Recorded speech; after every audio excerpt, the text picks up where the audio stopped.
بسم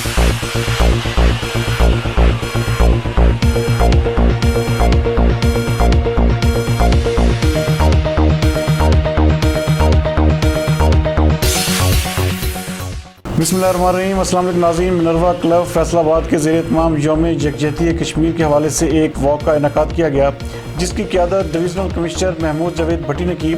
فیصل آباد سے ہمارے نمائندہ خصوصی غلام دستگیر حیدر کے مطابق اس واک میں D G P H A Asif Chaudhry, Ali Sarfraz, doctor Jalal Arif, Rana Iftikhar, Mian Naeem و دیگر نے بھی شرکت کی۔